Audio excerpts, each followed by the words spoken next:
Good morning, good evening, good afternoon to all the places we are and will be in this coming year. This program came to me not only because it's fun to create art, of course, and to share art, but also because here we are about to round the corner of a new year. I don't know about you, but it's going to be an incredible year for me. And I thought that since probably everyone on the planet can say that, and if they want to keep their intentions high enough, should say that, if you want to interject a should in there, that we would just close this after we share some art of whatever sort and do this exercise your game meditation to look for creative ideas, perhaps for the new year. That we would just close it out with heal the world meditation, which of course serves to heal us too.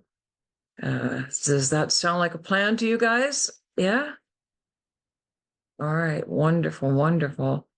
I'm hoping that you have brought things to share with us as a group and then with those who are watching later on YouTube. And I'll just ask, would you like to start with sharing a poem, story, piece of artwork, piece of music, anything at all? I have Okay, prepared a few things I wanted to share. please do then. As we agreed, you allowed me to pick a few things which are related not to my own creativity but others' creativity, which really inspired me. I decided to choose creative people from different fields of life. And the first one is the musician. And I picked her because when I come across her play, it was so pure, gentle, and she is clearly the one very connected to the source. So I want you to enjoy it. She'll play ancient Russian musical instrument, and the words don't really matter, and you'll understand why. If you close your eyes, it probably would be even better because visuals wouldn't distract you. This is the first piece that I prepared. Enjoy.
If you ever feel like you need to return back to your truth, to purity in hustle and bustle of everyday life, this is the one that helps me to do it. The next one is from the world of belly. Professionals, when they really recognize their calling and do lots of work, obviously they invest lots of time into perfecting what they are doing. And this particular belly dancer, she spent hours and hours watching swans in the lake to get ready for her performance. And she has been, and I think she's still one of the best doing this dance. At times you may have this kind of shapeshifter effect watching her dancing.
And then the next one will be an unusual one.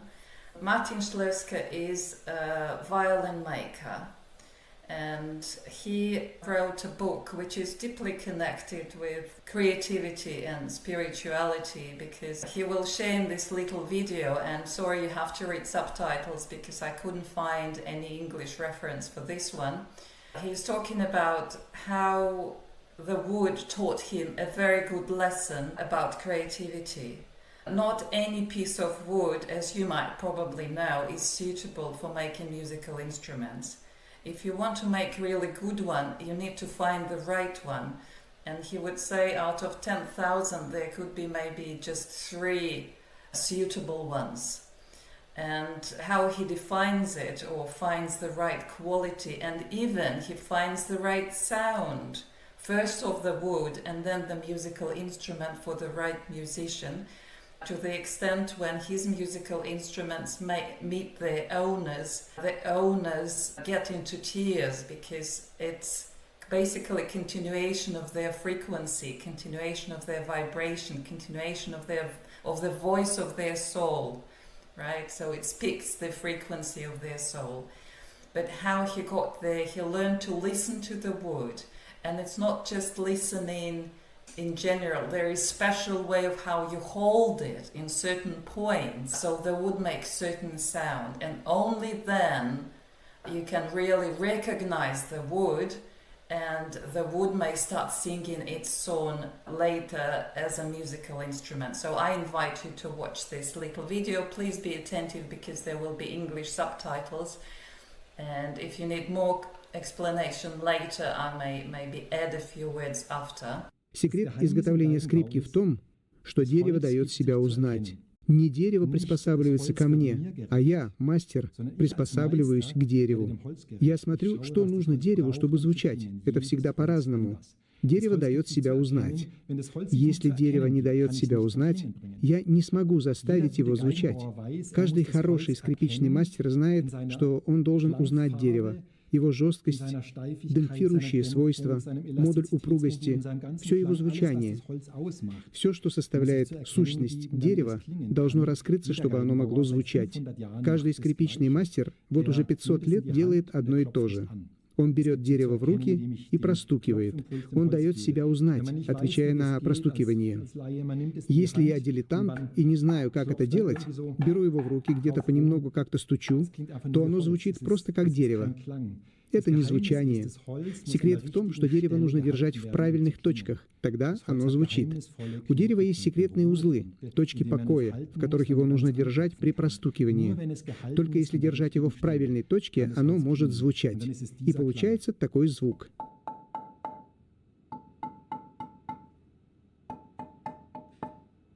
Три пучности колебаний, 2 узла. Это заметно, если медленно приближаться снизу к узлу. Звук становится глухим. Все, пропал. А теперь возвращается и снова пропадает. И снова возвращается. Если держать здесь, звучать не будет. Нужно знать узлы, точки покоя. Секрет дерева и его звучания в том, чтобы держать его в этих узлах. И вот, что это дерево мне рассказало. Это притча о человеческой душе. Ведь мы чувствуем, что наше призвание — звучать вот так. Этот глухой звук, когда замечаешь, что глухо, не звучит. Мне нужно, не знаю, что нужно. Нужны силы, и все равно не получается звучать. Это большая ложь душепопечительства. Верить, что нам нужно больше сил. Мы чувствуем, что наша жизнь как-то не звучит. Порой мы замечаем, что устали, замечаем, что жизненные силы иссякли. Я замечаю, что так трудно с радостью начинать день, замечаю, что все стало очень утомительным и нудным. И вот что мне говорит это дерево. Мартин, не верь в эту опаснейшую ложь душепопечительства, что твоя жизнь зазвучит, если у тебя будет больше сил. Если ты звучишь вот так, если твоя жизнь заглохла, если нет сил, то самое опасное, что может с тобой случиться, это вера, что тебе нужно больше сил, чтобы зазвучать. Ты не зазвучишь от того, что у тебя больше сил. Ты зазвучишь, если успокоишься в правильной точке. Дерево нужно держать в правильной точке, в точке покоя. Ведь что будет, если я ударю посильнее? Оно не звучит. Я его просто колочу, я забиваю собственную душу, я набрасываюсь на нее с побоями и говорю: «Ты должна звучать, должно же получиться». И чем совестливее человек, особенно в праведных, церковных, христианских, духовных кругах, тем это опаснее, потому что у людей такая сильная воля, они так точно знают, что хорошо, и пинками гонят себя к хорошему. Они замечают, что душа ослабла, устала. Я чувствую, что раздражен, многое стало таким утомительным в моей своей жизни. И все равно, должно же получиться. И мы забиваем себя, подавляем себя, пока у нас не начнется депрессия, когда мы совершенно разбиты и подавлены. Мы сами себя подавляем. А секрет не в том, что нам нужно больше сил, чтобы звучать, а в том, чтобы нас кто-то держал. И поэтому я много лет с тех пор, как наблюдаю это, задавался вопросом, почему дерево звучит? Где эта точка покоя? Что это за точка, в которой нужно держать дерево, чтобы оно звучало? Мы чувствуем, что не нужно большого усилия, чтобы звучать, но нас должен кто-то держать. Все великие отцы церкви, начиная с Августина, давали этой точке имя, под которым эта точка на протяжении столетий и тысячелетий открывалась людям. Они называют ее сердечный покой, покой сердца. Нужно, чтобы тебя удерживали в покое твоего сердца. Что это за точка? Как мне прийти в этот покой сердца? Что это значит быть удерживаемым в покое? Я много об этом думал, и мой ответ до смешного прост. Это всего одно простое слово. Очень простое слово, и я думаю, что это самая глубокая истина, которую нам, людям, нужно услышать. Ответ на вопрос, что такое покой сердца, в который нам нужно прийти, это слово «доверие». Только человеку, живущему доверием, даруется покой сердца, и он может звучать. Секрет человеческой души в том, что ты зазвучишь, если будешь жить доверием. Тогда тебя держат, потому что доверие означает, что не ты должен держать свою жизнь, а ты знаешь, меня держат, я могу звучать, моя жизнь зазвучит. Как научиться этому доверию? Доверие сердца — секрет всей красоты в жизни. Секрет жизнерадостности, секрет авторитета и власти, секрет звучащей и светящей и искрящейся жизни в том, чтобы жить доверием. Поэтому я задаюсь вопросом, как научиться быть удерживаемым в такой точке, научиться жить доверием? Что это значит? Как мне врасти в это доверие, чтобы жить доверием? Мой ответ, возможно, другие дают другие ответы, я дам только свой ответ, как обрести такое доверие.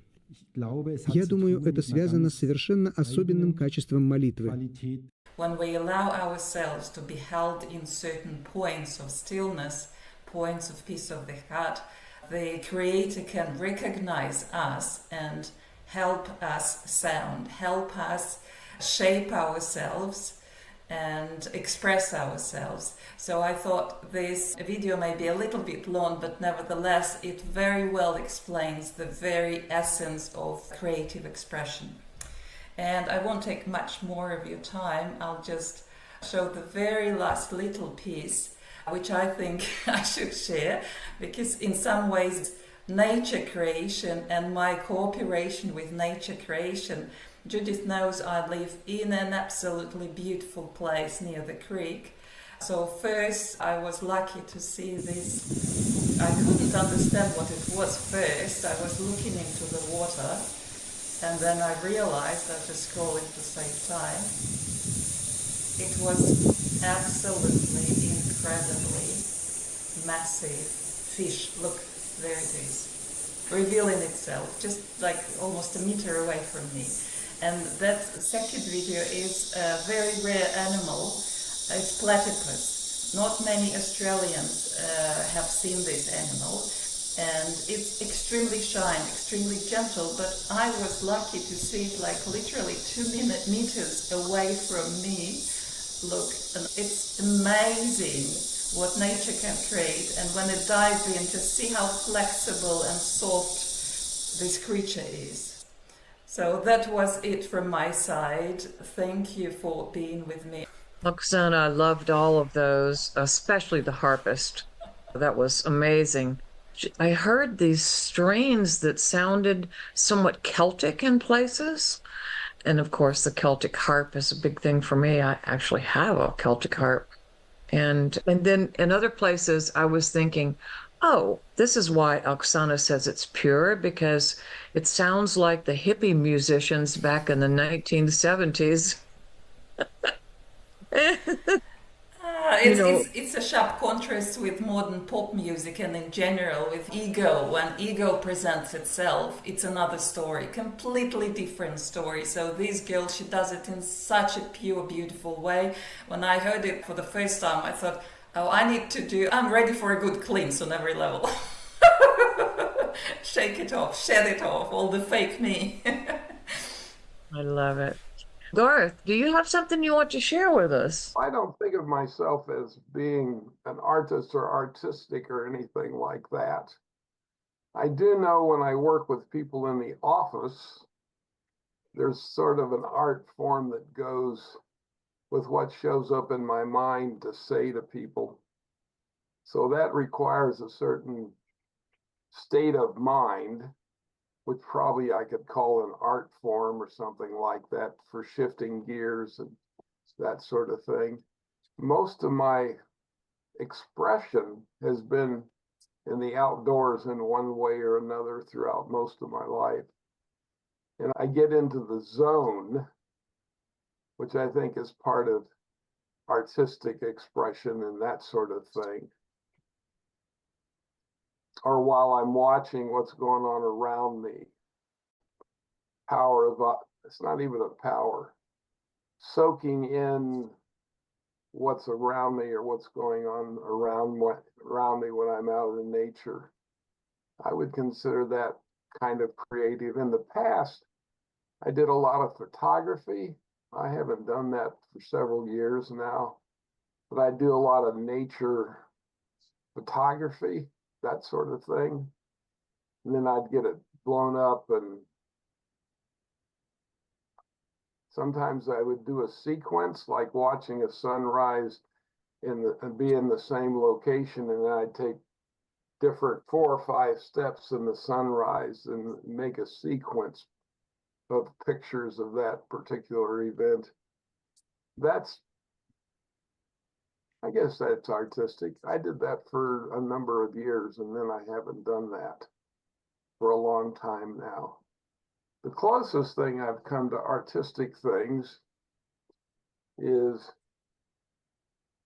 this. So a long time ago, I did a lot of workshops, a lot of hypnosis workshops, meditation workshops. And before I had the workshop the night before, I'd sit around and I'd write out whatever came into my mind and put it on a piece of paper, put it in an envelope. And then at the end of the workshop, I would fan out the envelopes and walk around, and people would take what I eventually called fortune cookies. And after a while, somebody said, you ought to compile all that and put them in a book. That was the evolution of it. Eventually, I got 2 books that I call Fortune Cookies, Recipes for a Spiritual Master in Training. And I ended up with 2 books. Each page has a saying on it. I don't know if that, anyway. And I did, when I was doing the sentences, I would space the way I'd put it on the paper to make the person read it in a certain rhythm or a certain cadence or something like that.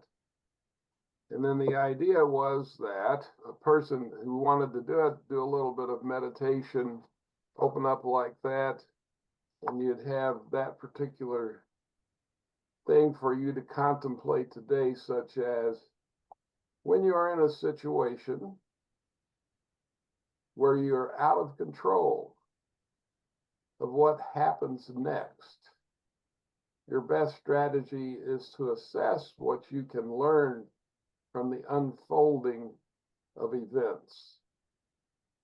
So each page has a saying of some sort or a sequence of some sort, and then you just thumb through, and wherever you happen to get, that's your message for the day. And that's been my creative thing when it comes to that. I think the picture taking, actually, when I was hiking, I did a lot of picture taking of scenes as well as the hiking sequence. When I hiked the Appalachian Trail, I went from start to finish taking pictures, but I also wrote a journal, and in that journal I wrote the outer experience for that day and the inner experience for that day. So each page had an inner and outer observation or experience for that particular day for the 6 months that I hiked. And that's what I've done. Awesome. Nice. Thank you. I wonder if you'd read one more, maybe out of the second fortune cookie book. Maybe each of us could receive a reading for next year or something. That would be fun. Okay, so all right. Let's see what yours happens to be here. It says, I am and have been everything you say I am, and you are everything that you say I am. That's very Zen. That's a Zen poem. But that's How what about one more, Garth? One more. One more. Your audience is giving you an encore. Here we go. This one says, you came seeking an answer, and you have received it at several levels. It will take you a while to consciously become aware of what your answer means and how to live it. Be patient with yourself. You have the rest of your life. Great reminder. All great reminders. So As I've been doing Tai Chi for a number of years now, and they talk about it as a moving meditation. And I find a certain amount of structure, but there's also the internal creativity of how to move smoothly, how to go from one posture to the next in a smooth kind of way, which I would consider artistic also. I spent 3 hours doing Tai Chi this morning, and I was watching a ballerina do all these intricate little moves, and you could tell the time and effort that goes into all of the expression of that. And there's some of that in the Tai Chi that I do also. yeah, incredibly elegant and It can be, yes. yeah, connected on all levels. Thank you so much, Garth. If I'm down to one or two copies of this, but if I ever do a reprint of this, I'll send you a copy.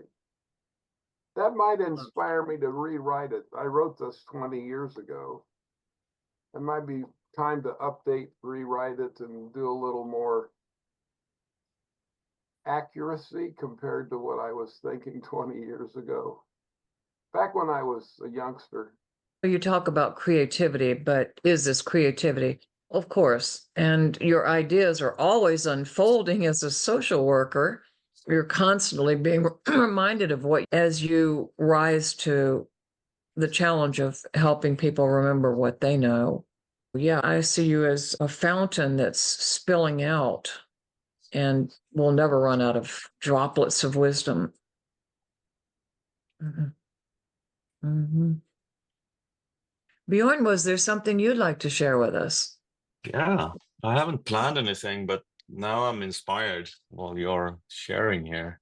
And Garth, I really liked that sort of contemplation. Was it like a notebook that you had with these like two aspects of inner and outer experience, or like a daily book or something? I think it was brilliant as a way of really emphasizing there's an outer number of events and then there's inner events. Then they're both like two versions of the universe, so to say. Yes, well, it was 20 years ago that I decided I started getting ready exactly this time of year. And then I started in April of 2000. And I've done journaling way back into my 20s, and over the years done lots of journals, daytime journal type things or observation type things. And when I was getting ready to go, I was talking to a friend of mine who was going to keep track of, I knew I was going to do a journal of some sort. And I had a friend here in Wisconsin who said that back then there wasn't the internet, there wasn't any of the immediate platforms to do the communication that happens today. 24 years ago now, there wasn't even a national internet or a national telephone. There were just regional telephone, and you'd have to go in between the different companies to try and do a telephone call. So it was all very primitive compared to the way it is now. So I decided I would do something, and it just occurred to me that each day I would have so at the end of the day, that particular day, that particular geography, that particular weather, that particular people that I came across and talked with and that sort of thing. So I'd do a little, probably 3 or 4 lines, maybe sometimes 1 line of what the geography or what the external world was like, what it was like to be rained on and stormed on while you were trying to do another 5 miles before you got to the shelter. And then the inner response to that particular day. So I wrote it inner and outer. I just labeled it inner and outer experience. And then I wrote them all out. And then when I'd get to a town, I would send them to her and she would type them up for me. And eventually I had 5.5 months worth of inner and outer experience. I never published it. It sits over there on a floppy drive. Back of the 3.5-inch floppies sits over on the counter over there. And someday I'd have to upgrade it, and actually, if I were going to put it into something, which might be something I ought to do just for the fun of it. Yeah, I'm getting inspired. Okay. Thank you.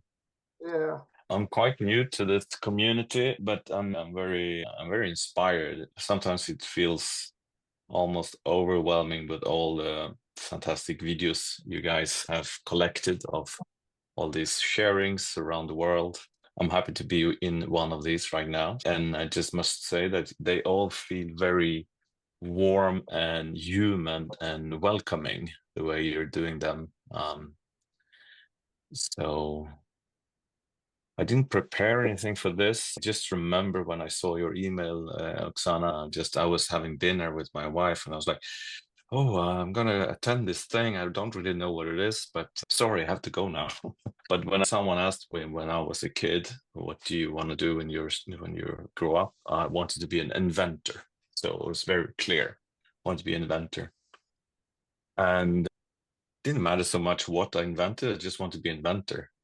So I became an inventor because I'm an industrial designer. So I spent, I think, 7 years on art schools in Sweden and in the US, which was amazingly fun and sometimes very frustrating, because attending an art school is partly learning useful things for creativity, but a very big part of it is to learn not useful things on purpose. Like, they put you into 2 months of free art, and basically just to open you up to not think so much about the outcome, not think so much about the value, because that just opens you to explore without being focused on the outcome and what you're producing and everything.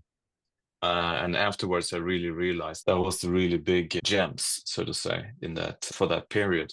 I think it's another thing that just came alive when I was watching this is the joy of experience creativity. You don't have to be creative. You can be an instrument to experience creativity.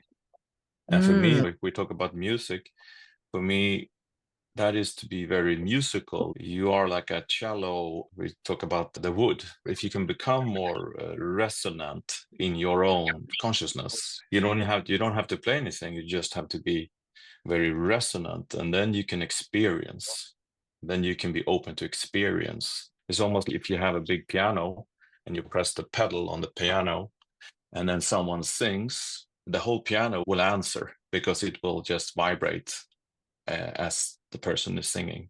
So it will resonate.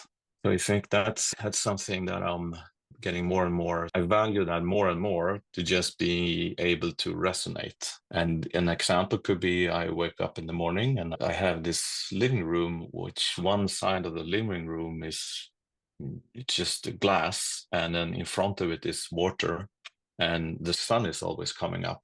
So just sitting there doing nothing, and just like the sunrises that you mentioned, just sitting there and being in awe that this is amazing art happening second by second. Is changing in front of me. It's different every morning. Usually my two cats, they want to hang out and sit there and check out I don't know if they're watching the sky or not, but yeah, so I think it's all around you. This art is all around you all the time. And you just need to work on being sort of an experience instrument yourself. And then I think for me, something I've been doing a lot is to facilitate for other people to grow as artists or as designers or etc., which I always find very satisfying when I can have someone else to experience something. That's almost, I think, I feel like it's me doing it almost, or I'm very joyful when. So nowadays I facilitate a lot of breathwork sessions here in Stockholm, especially. And when I do that, I usually start with, so they lie down, they close their eyes, and I bring them into the session by saying that they are a cello, and every in-breath is like a stroke on this cello, and very out-breath is another stroke of this cello. And they can become more aware of that they have different sort of strings or layers. So the first one can be the body, that they can just, on the in-breath, if you try now, just take a slow in-breath through your nose. And you just experience your body. And on the out-breath, you have your whole body to relax. And you can do this a couple of times, like finding your resonance. And then you can go a little bit deeper and find there's like an undertone, which is your emotion or your feeling or your underlying energy. And you can play on that with the cello, with your breath. And then you can just go deeper in these layers. And throughout the whole breathwork, which can be an hour and 15 minutes or so, they just keep on playing deeper and deeper on their own experience. And when they check out afterwards, they tell these beautiful stories of their inner journey, what they experienced. Back to your story. Yeah. And then I actually started to do something now with companies, which I called dreamitation. Not meditation, dreamitation. I do it through breathwork, and I am inspired by the awakened mind to prime people. I had 300 lawyers a couple of weeks back and doing it with them. I was a bit scared, actually. I thought they were like very left-brained, high beta kind of, but they weren't. They were really open. But I had really like high pulse going in doing that. But anyway, so I just took them through some breath work, and then you hold your breath, and then you just drop down, hopefully in like alpha theta. And then I asked them to just ride on that wave into whatever they wanted to dream about. And I had this amazing feedback afterwards. They all felt brain surfers or something. I don't know. Yeah. So to wrap it up, one of the things that I find music and acoustics or vibrations, and I find that to be so inspiring because it's a universal language. And I think it's sort of 100% connected to consciousness, like 100%. It's like the same thing. I think it's not even fair to try to describe it with words because it's energy. And I played a lot of music when I grew up, and then I lost it a little bit. But then both my sons are now musicians. So my oldest son is a performing artist and also music producer. So I'll just share a little YouTube thing here. I don't know if someone of you could run it. So this is my oldest son, Oscar, in his solo band performing.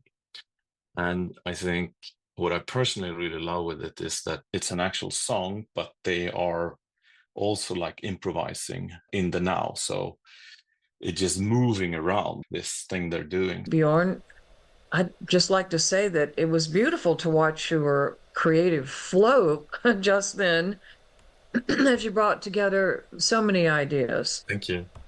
It helped us know you better and how you relate to other people, and clearly what a wonderful teacher you are. Thank you so much for that. Integration and unity. Thank you. This is Oscar, my son, singing.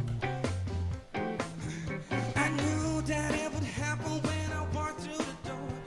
Bottle of red wine from the liquor store. Lots of conversations kept on coming all night. That's who was getting added to the morning light. She was half naked when I walked through the door. That's how I knew I couldn't take it more. She was smoking hot with a look in her eye. Knew that she wanted to be satisfied.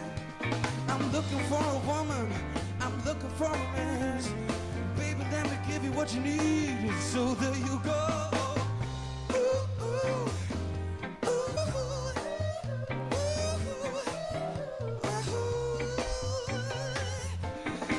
You were doing the dishes all by yourself. I walked up to you and said I'll do what I can. I took a chance and I went for the keys and then went on to the break of dawn.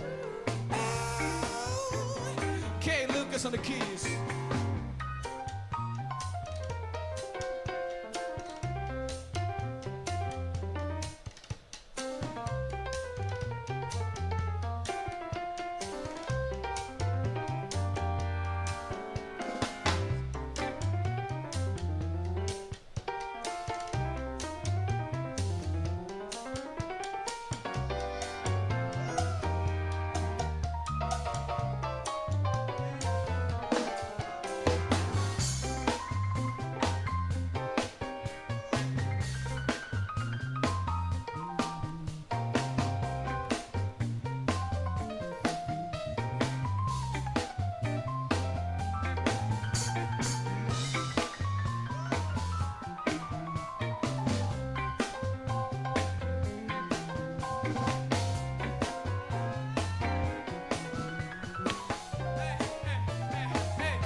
Yeah, it just goes on and goes on. Okay. Like moving around with the musicians, and there's some saxophone coming in, and, or trombone. Give it to me. Yeah. Give it to me. Give it to me. I said, give it to me. Give it to me. I said, Okay, would you like me to stop it now? Yeah, you can stop it. Okay, there we go. Very cute kid, Bjorn. Judith, you should mention that you are a great singer too. Lovely. This is a great lead-in. Thank you for that, Oksana. There is not any art, including figure skating, that I don't love. I was a singer at one time, a performer, but I was never really comfortable being on the stage. I didn't really like being stared at until it came to singing in churches, and then they weren't staring at me, they were just listening with their ears, their hearts. And I was a stick figure artist until it came to drawing something spiritual. And then suddenly, when I got lifted to a higher plane, I could draw. But it was always writing for me that was my resonating chamber. However badly I might have been able to communicate with other people verbally, behind the pen, I could polish the words. And so I was a freelance writer, a feature writer for 50 years before I got involved in this work. And I'm still writing, obviously, all the websites and communications and stuff. But again, it was spiritual writing that lifted me more than anything else. And I was thinking about this yesterday. So I just got interviewed by Gaia TV for their Divine Science program. And I was thinking, why can I speak and be heard? What made that difference that I was more able to articulate in my older age than my younger age? And I realized that it was for two reasons. One is that as a singer, finally, the reason I was able to sing and not be afraid in a spiritual setting was that I realized that you could hit a wrong note and just turn it into something more complex than it would have been before, that there was really no such thing as dissonance unless you decide to take the dissonance path. And even then, it wasn't dissonant if you managed to, like your son did, Bjorn, use some jazz licks and keep turning it back to the direction you, no, I want to say, not the direction you wanted it to go in, the direction it most naturally would be following itself. Yeah. Yeah. That's and improvisation. yeah. And then the other thing I realized that has made me able to be less afraid of speaking up and speaking out was having written 2 books. And that in the process of integrating everything, expressing the ideas, and synthesizing everything I've learned, it becomes on the tip of your tongue. And just like with singing, once you have a repertoire, not a repertoire, a palette of infinite possibilities to do anything from, that there's no reason to be afraid anymore. But I'm also a crazy devoted reader. So what I brought to share with you here today is something by a man named J. Roma Lamb called God's Kissing Booth. Just a small book. He got in touch with me through an email, and we dialogued back and forth, and I asked him to come and host one of these programs, but he was too shy. And also, he was concerned that expressing his heart and soul in a public area like this might stimulate yet another Kundalini arousal with which he's been dealing for a long time, and which, in fact, gave rise to this book. And I just love it. I love the sentiment and the humor in it and the bliss that I resonantly plug into, and hope you will too, as I read a few of his poems on his behalf.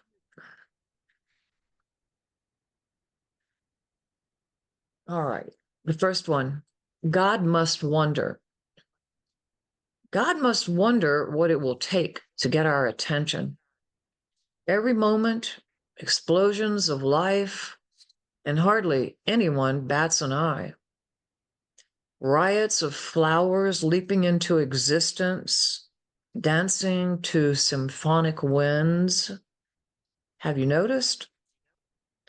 Trees, they could just lay there, but no, they stand up all day long, proclaiming beauty in leaves, branches, and monumental trunks. Not exactly shy, are they? 1,000 birds have 1,000 ways of singing the same song of love. There are reasons you have ears. All of these are God, up and down, waving his arms, trying to get us to see how much we're loved. Mm. Isn't that beautiful? Yeah. And so hopeful. And Garth's work, Reminders, this little short one called No Survivors.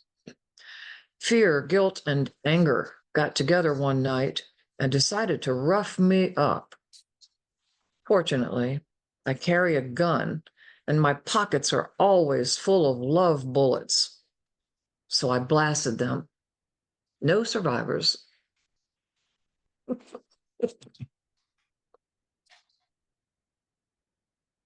And then again, addressing the realities of life, not just with humor, but again, as a reminder. This one's called Oh Sadness. Oh sadness, come. I will hold you in my tender warmth. Tell you stories of diamonds and coal, sunlight and clouds, winter and spring. Bring me your weary feet for rubbing, your tangled hair for stroking, your beautiful ears for songs of love. You are my precious, honored guest, my finest linens, my freshest bread, yours. In your pockets is the love you seem to have lost. Let's look there together.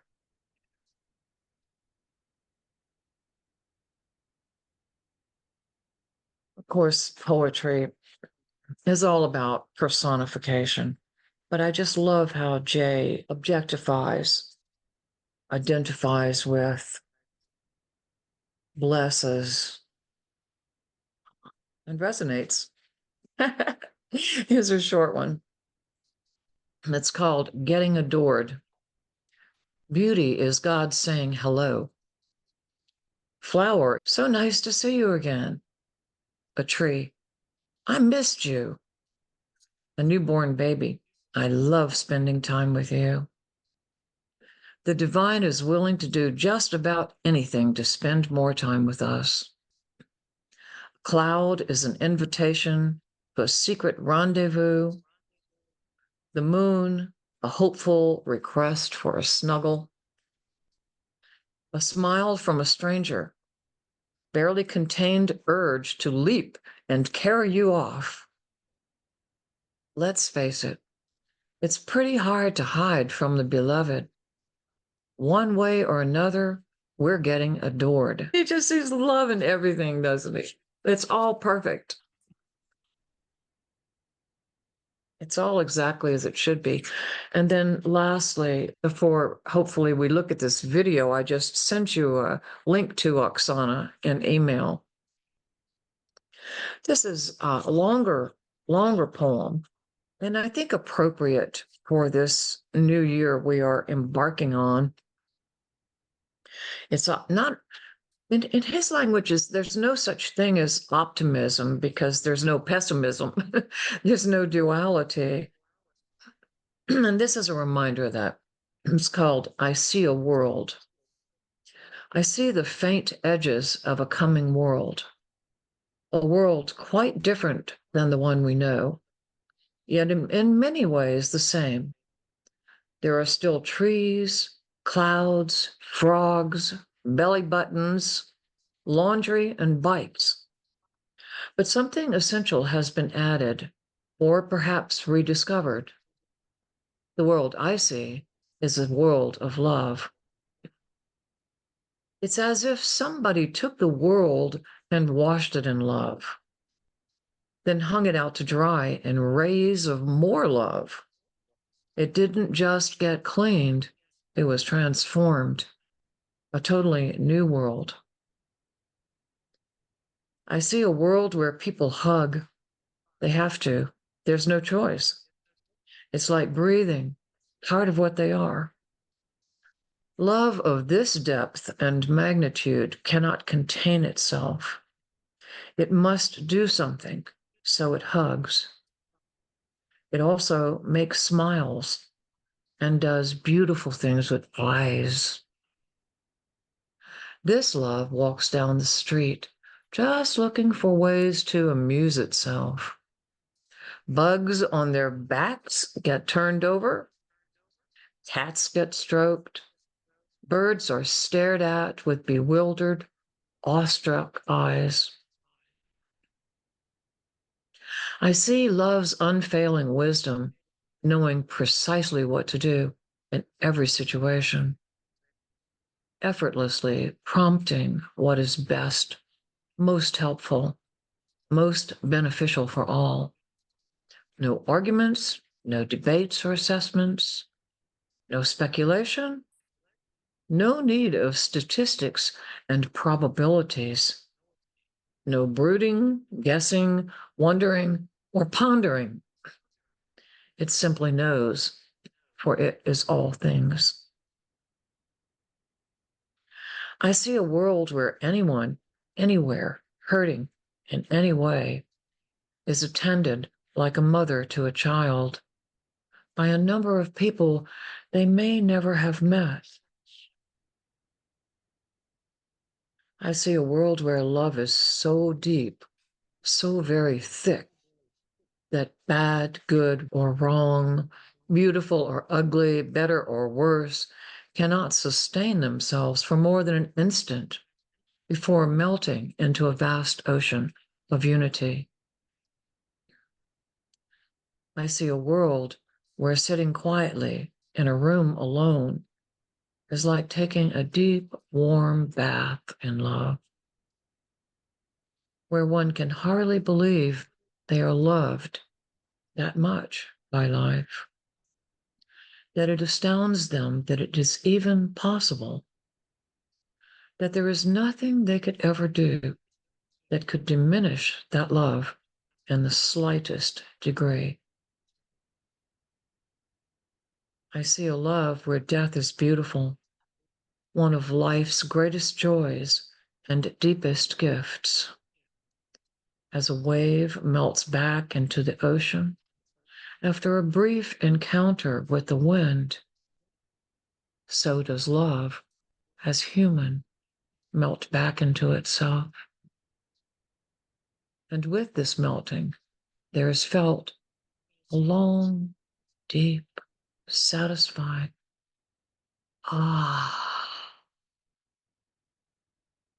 kind that arises when all is indescribably just as it should be.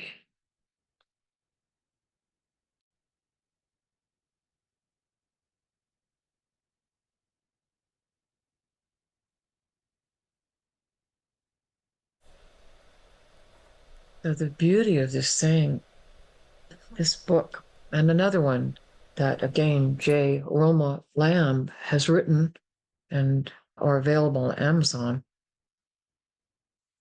is that in the midst of his Kundalini bliss, he would wake up in the middle of the night and these poems would be fully formed in his consciousness, and he would pick up a pen and just transcribe them.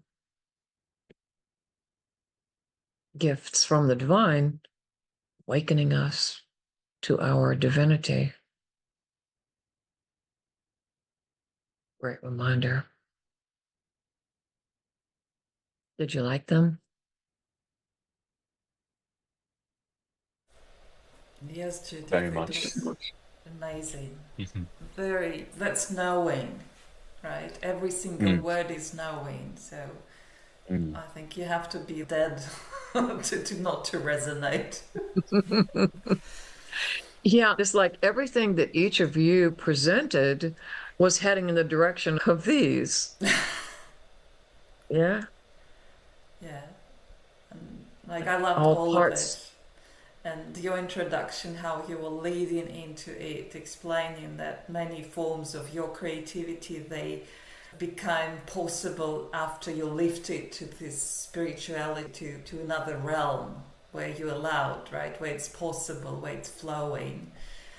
And I just wanted to add that, like, there is research, you may Google it if you wish, but the key message of this research says that the countries or cultures with a good, strong, high level of arts and creativity, they always show less crime and less mental illness. And I guess now we understand why, and you led into it as well, right? Because you raised to these divine frequencies where these things are irrelevant, they just become not possible, basically, crime. And that's why the emphasis, it's not just some prestigious, glossy thing for the rich. It's absolutely right of every human. It's basically a way to connect with divine. Beautifully said, Oksana. Beautifully said. Now, for something a little less serious, were you able to bring us this link, Oksana? Yes, I'm ready to share it now. Okay. I think this is one of the funniest things I've ever seen in my life. It's not that long. It's hysterical. You recorded? Yes. I'm JP Sears. I'm ultra spiritual, and I'm going to teach you how to be ultra spiritual today. First, what you need to understand is being ultra spiritual has nothing to do with actually being spiritual, because no one even knows what that actually is. Being ultra spiritual means you look spiritual. So let's get started. Practice competitive spirituality. Silently / passive aggressively, you're going to want to compare how spiritual other people are to yourself. Judging other people to be less spiritual than you makes you a better person than them, and that's exactly what makes you more spiritual than them. Hey, Kevin. Do you see how unconscious that guy is? Jerk. Claim to be using your intuition when you're actually thinking about things. In fact, you're going to want to announce this to people every chance you get, because false intuition isn't true intuition until you get other people to believe that your false claims are actually true. Hey, Deanna, my intuition just told me to give you a call. No, I didn't see that you had called me. Talk about energy. You're going to want to integrate this into all your conversations. It'll seem meaningless to other people because it is, but don't let that stop you though. I love energy. I love chi. I love prana. I love life force. I love auras. I love chakras. It's all vibration. Rebel against dogmatic religious terminology by dogmatically using spiritual terminology. You'll want to keep your eyes closed extra tight on this one, so that you don't see that you're actually still subscribed to the exact same belief system that you're rebelling against. Because now you're expressing the same concepts just with new words. Jesus loves you. The universe supports you. I'll pray for you. I'll send you white light. God will provide for you. The universe is abundant. It's all about getting into heaven. It's all about getting back to oneness. Hallelujah. Om. Say the word namaste any chance you get. You need to stumble your way through mispronunciations of it and awkwardly using it in social situations where it doesn't actually fit. Namas, namaste, namaste, namaste, namasta, namasta, namaste. Hold eye contact for awkward lengths of time. You'll call it intimate. Everyone else will call it intimidating. Deny your pain. If you're going to be ultra spiritual, then you need to believe that being a human being and having these things called human feelings has nothing to do with a spiritual experience. You're breaking up with me? You've been sleeping with my best friend. No, I'm not hurt. It's all part of the perfection. It's all love. It is what it is. Use an exaggeratedly light tone of voice when you are talking to other ultra spiritual people. This is kind of like showing your ID to get into a bar. It proves that you belong. It's all love. You just gotta follow your bliss. Do copious amounts of yoga, even though you have no idea why aggressively stretching your body and wearing $100 Lululemon pants relates to your spirituality. This one's good. I feel this one in my spirit. That's effective. It makes my hamstrings feel like they're tearing, which is helpful because I think hamstring is the French word for kundalini, which means this is making my kundalini more muscular. Reclassify all the ways you're irresponsible under the new heading, I'm a free spirit. aggressively defend your position statement like you're an angel defending getting its wings cut off. A job? I don't have a job. I want to be free, brother. Can I borrow a couple bucks? Seriously, I haven't eaten for like 3 days. Please, be my abundance, man. In here they say that if you subscribe to JP's YouTube channel, you'll become fully enlightened. So you might want to do that. Namaste? Namaste? Namaste. I swear there used to be a Swami Beyondananda who, you remember him, Garth? Swami Beyondananda was hysterical, and he actually wrote a book, and you should have seen him go off on politics. He was just this miscellaneous guy from New Jersey. But this guy, JP Sears, apparently has a whole bunch of videos online, and this spoof was just that, because what he really is a spiritual teacher. If you want to be ultra spiritual, just say everything is great. Oh my God. Don't forget the voice, Judith, and yellow Lulu pens, because it contributes to your spirituality. How did he keep a straight face? I don't know how he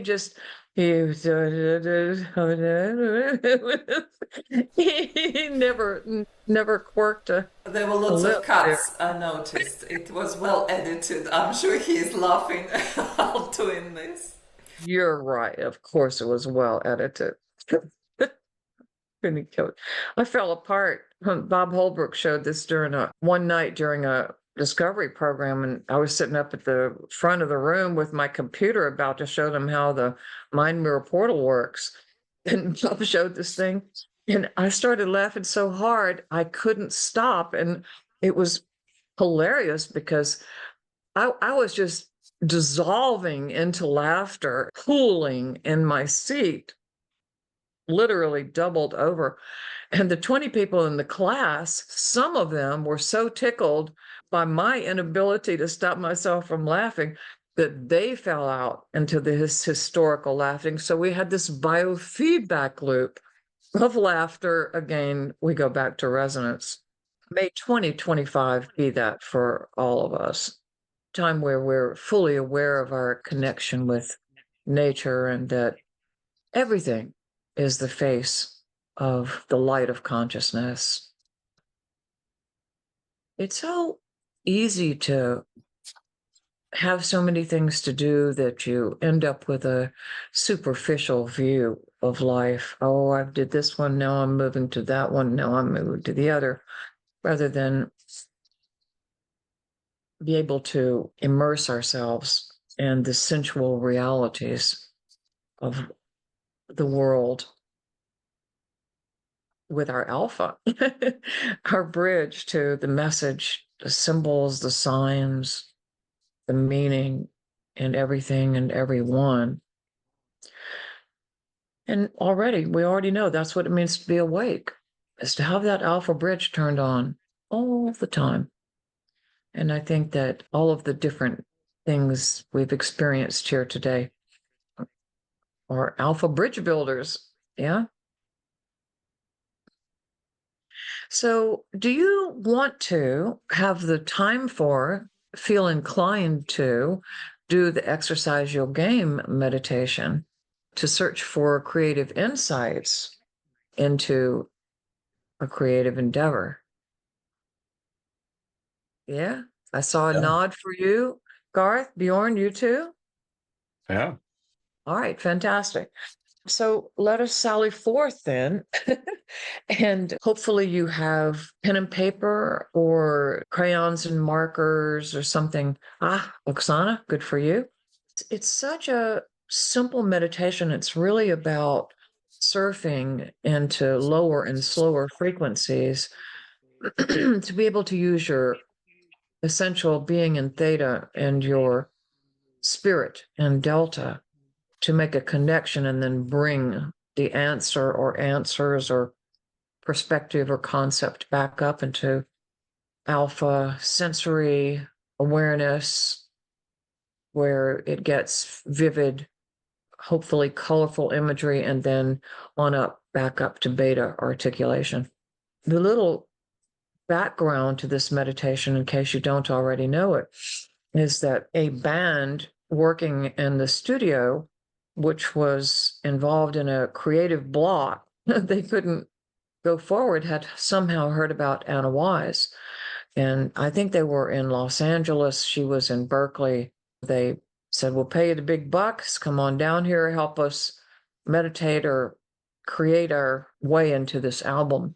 She and her son, John, who was probably 15 years old, 16 at the time, drove down to the studio. And what Anna did was this very meditation that we're going to do. And the band, which turned out to be the rap group Tupac, got unblocked and proceeded to go ahead with their album. And Anna and John got in the car and started driving back up north. And Anna said to him, this is a story John told me, I'm going to make that into a meditation. And John said, you ought to call it Exercise Yo Game, because that's one of their songs. So we are following in the tradition in the studio of our own minds to do this meditation. Besides having materials ready, all you need to do is consider what it is that you would like to work on. You could work on something like a relationship issue or a block in consciousness. But it's actually more fun if you work on a creative endeavor, a creative challenge. And sometimes what you'll get is what you had before, but there will be more to it. Just consider what you want to work on for a few moments right now. Get your materials ready.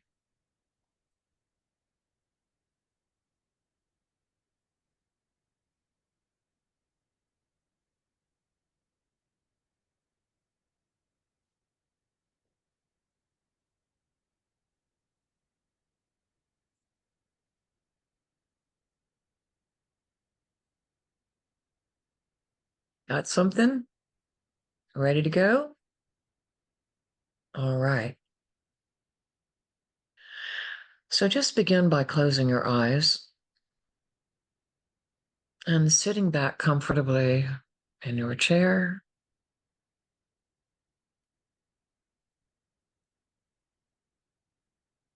And once again, consider what it is that you would like to work on and articulate it in your verbal beta brainwaves.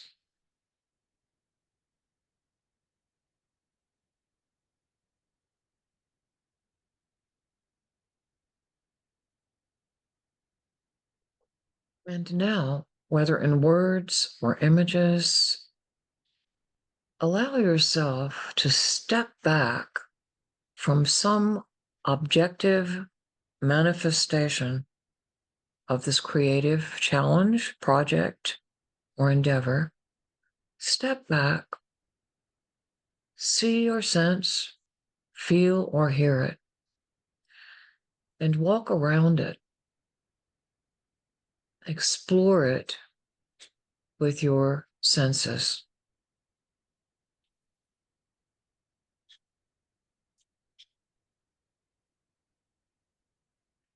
Notice if it has a color or a shape.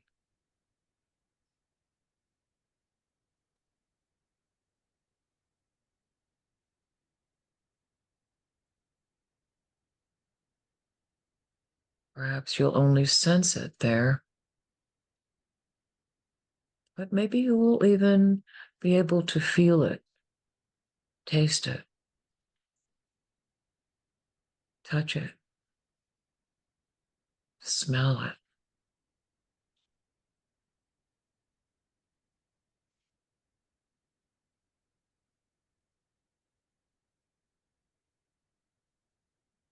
Let your alpha waves explore the project.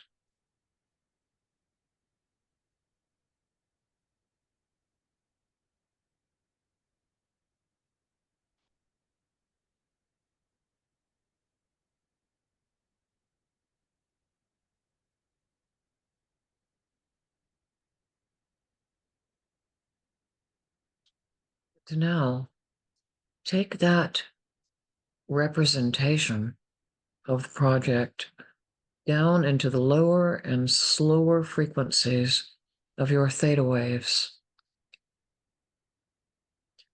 Just usher it down as if into still, quiet waters, where you let it float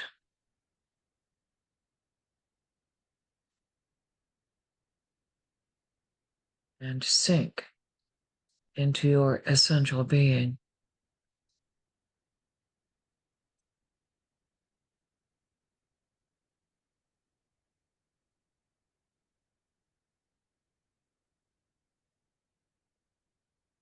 Let your essential being envelop the project.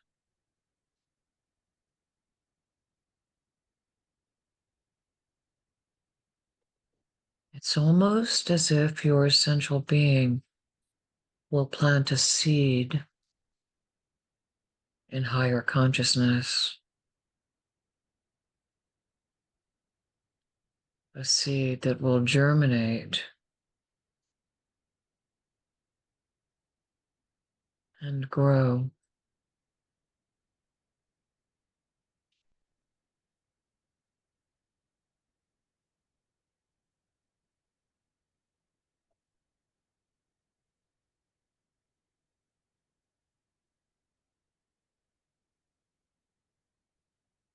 Let the creative project sink still further down into lower and slower frequencies,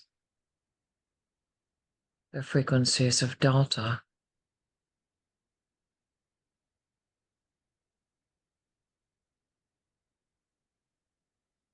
Still quieter,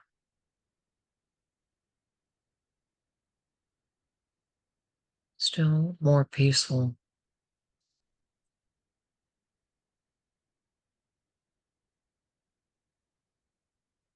And just let it keep sinking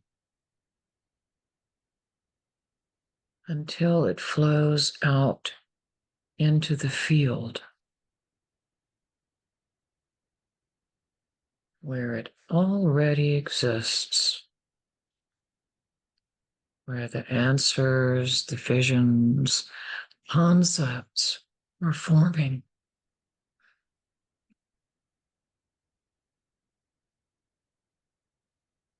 Just surrender it.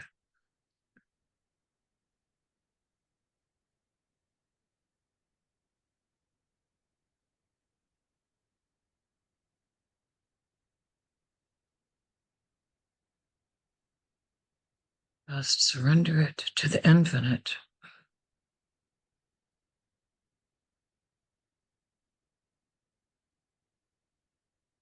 To higher mind.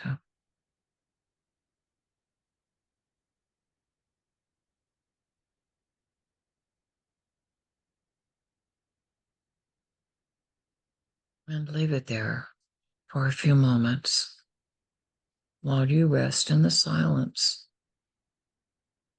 and patiently wait.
You may begin to feel something stirring.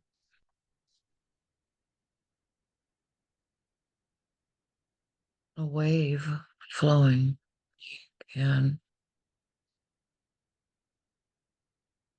impulse.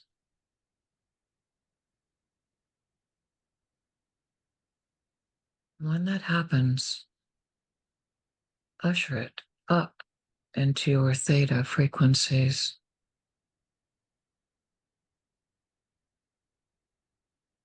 And allow it to begin to take form. Grab it and draw it up into your alpha.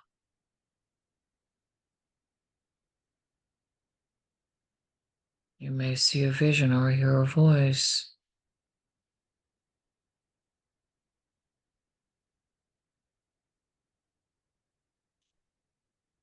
And when you're ready, bring it up to beta for articulation.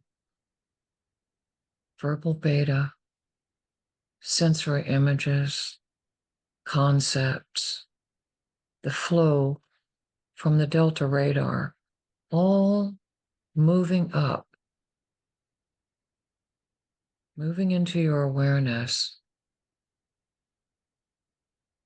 And when you're ready, open your eyes and begin to write or draw what you received. Just get it all out at once.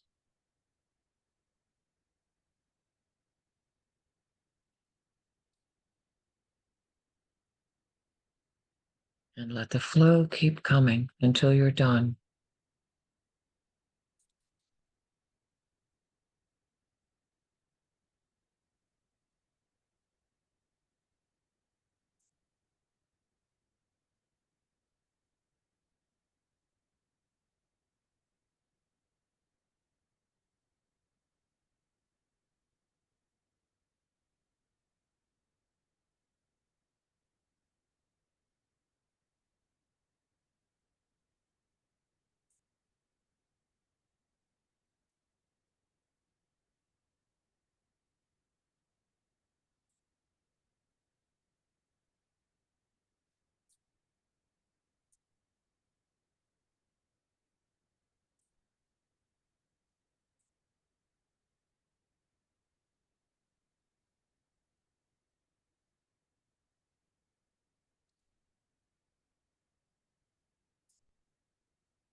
So if you want to go back for more, please do. Otherwise, we'll give it a couple of more minutes.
And just know that whatever you're working on, you can come back to it later by the same method.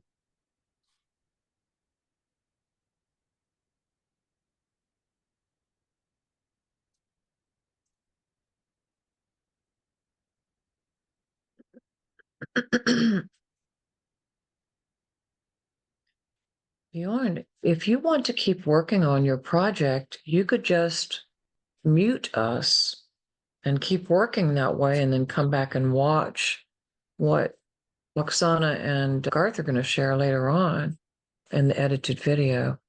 I don't want to interrupt what Anna Wise called the brain dump. Yeah? Okay. Yeah, I think I have. Yeah, I know what it is. Looks like you've got an electric thing going there. An electrical flow. At least I have a lot of nice fans here. Oh. Wow. I These took the are what? crayon instruction seriously that you sent out. Wait, what were those? 53 watts? Markers or Markers. DVDs? Markers. Wow. Markers. Okay, so this is not a new process for you at all, right? Mr. Industrial Designer. No, but I think it's super. It's great. And it's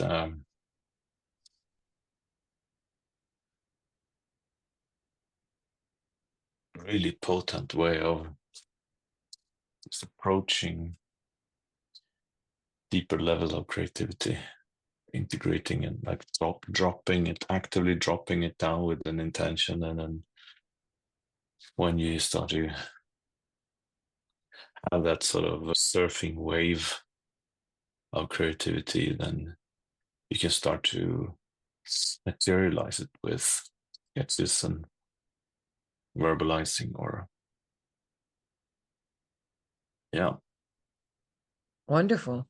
Do you want to share with us anything that you accessed? Any drawings or anything that you accessed during that? I think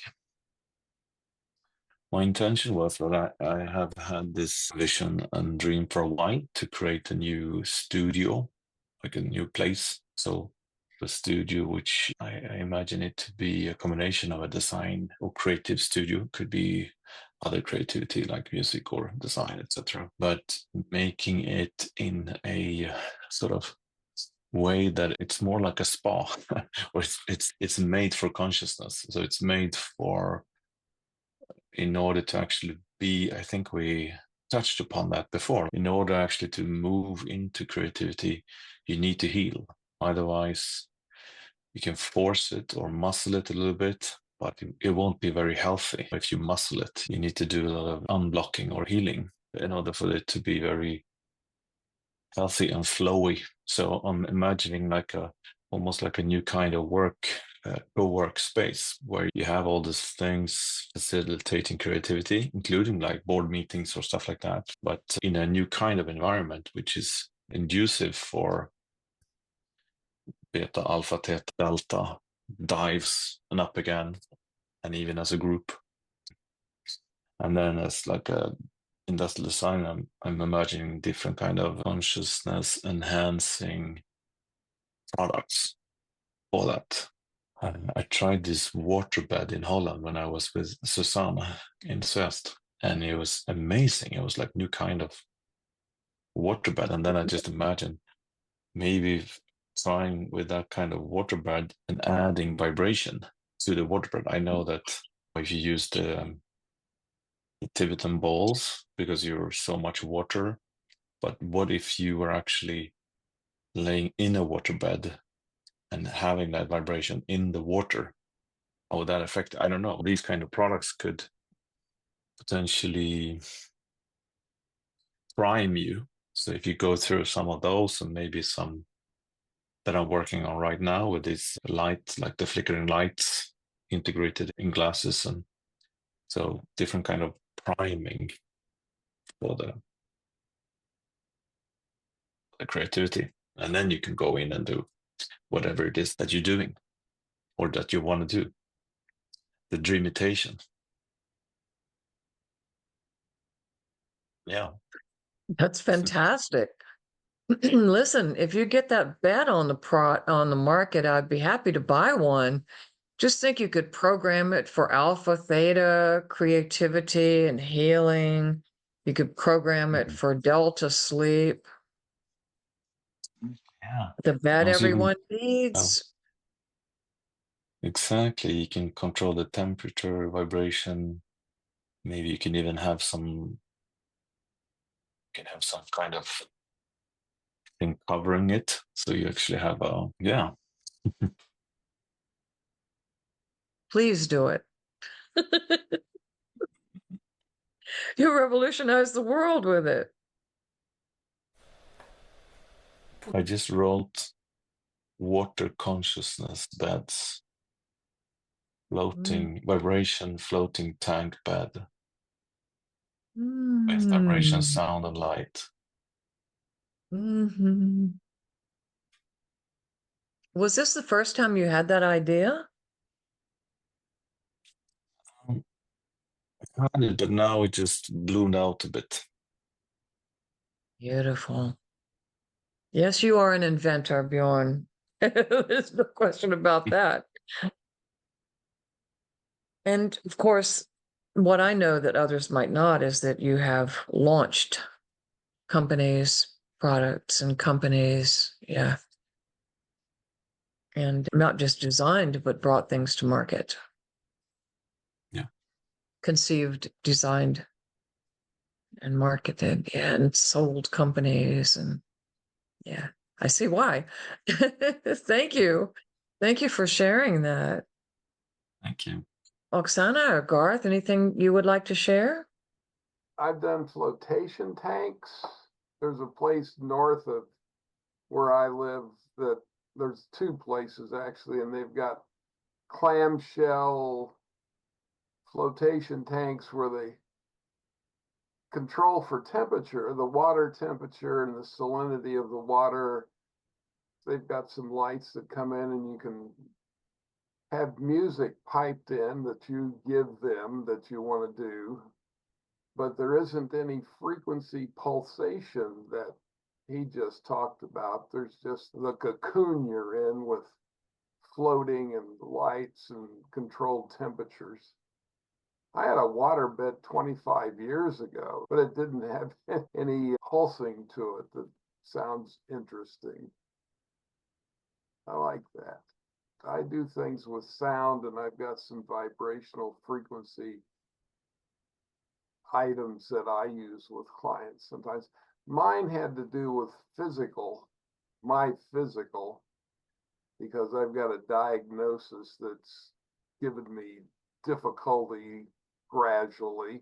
I definitely got down into Theta, because the question was, what can be helpful as a healing, or at least slowing down the process? And I definitely got into Theta, and that actually, I think, is the answer to that. To slow the process down, I have to get down into Theta and meditate in that for a little bit of time and send that frequency through my body in a way that,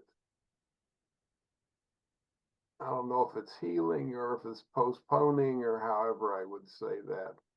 That was clearly an answer or a suggestion or something that came from way down inside once I got into that frequency. So I will have to practice that some and figure out some ways to do a little bit more of that on a more regular basis. Beautiful. Thank you for sharing that. It's a world of difference, isn't it?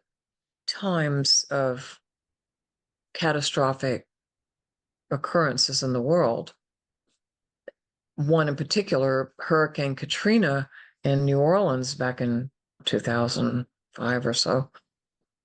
I got all wrapped up in the news reports and was flipping from channel to channel because I'm from Baton Rouge, which is 90 miles from New Orleans, and knew a lot of people in New Orleans. And I'm up in Pennsylvania watching the news and just getting, why don't they send FEMA? Why can't they pull these people out of the water? Wanting to go there. Of course, nobody could go from out of state. Just really wound up. And after about 9 days, realized that I was losing my mind, just losing my mind, and had turned into somebody else with this judgment and anger. So I grabbed hold of myself and went down to meditation. And the difference, it was like in my energy field, I had these armadillo-like spikes with red on the end of each one. And as I drifted down into meditation, it was like it literally, I drifted into deep water and it just put it all out. The spikes didn't exist. The red didn't exist. Nothing existed. And I still, Garth, myself, use Theta for healing. Yeah, for nervous system especially. Delta too. Nervous system, PTSD, all that's in Delta, but it's just about getting to Theta to balance the brain and synchronize the body and mind. Yeah, good luck with that. Send you some good energy if we have your permission to do that. Yeah. Please. Oksana, what did you do? I saw you writing or drawing. Yeah, I was writing. I was thinking for new projects for 2025 because I feel that something in my life is changing rapidly, radically, and I'm too stuck with the old ideas, trying to drag something which basically is past its expiry date. I probably didn't discover anything ultra new, but it was good how I managed to put it into words, the clarity. If you don't mind, I quickly read because I think it's just so well formulated and maybe even be a good ending for our program today. As soon as I dropped down to Delta, I completely was everything dissolving. And my initial kind of this active mode, found response in these words. You don't have to do anything. Just welcome what is coming. Watch the periphery of your attention. What comes in and what resonates. Where the charge is. What inspires, or in other words, feels you and makes you grow. Then act to the no doubt impulse. Improvise. Be creative. Don't stick to old-fashioned ideas. Let new and unknown come in, and here will be a couple of words that really surprised me. In light and laughter. New and unknown coming in light and laughter. How is that? Take it out like an out-breath, easily and naturally. Value what's coming. Value your experiences. Don't take it for granted. See the benefit and the change. Recognize your role in it. See yourself in a new light. In a new light also I underline because what's this? That was it. That was beautiful. Could you share that in writing? I think it was. You want me to type it? Yeah, can you do that? Yes, I can. When it comes from knowing, that it comes with things that may not be radical in you. Judith, you may know it from your experience. When we meditate or when we expect something special, we wait for this wow effects, right? And then things come out that we already know deep inside. It just comes out maybe in a very polished and refined way. As a confirmation, you already know it. As a reminder. Yeah. I really It is liked it. perfect.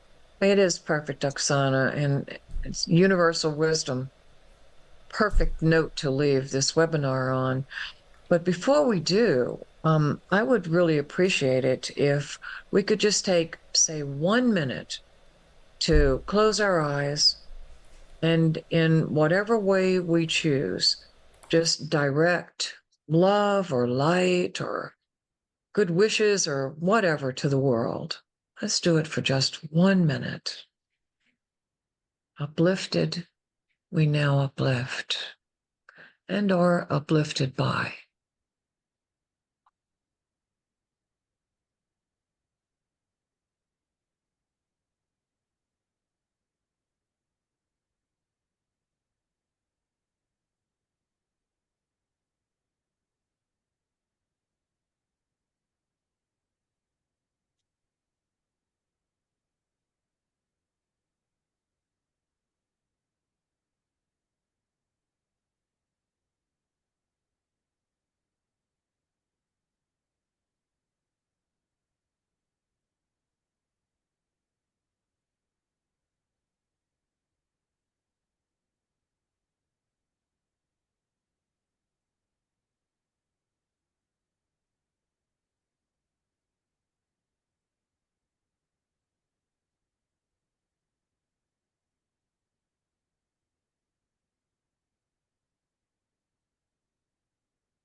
May those energies permeate, radiate, resonate all the world and worlds beyond. Thank you for what we have been given and received and pay forward.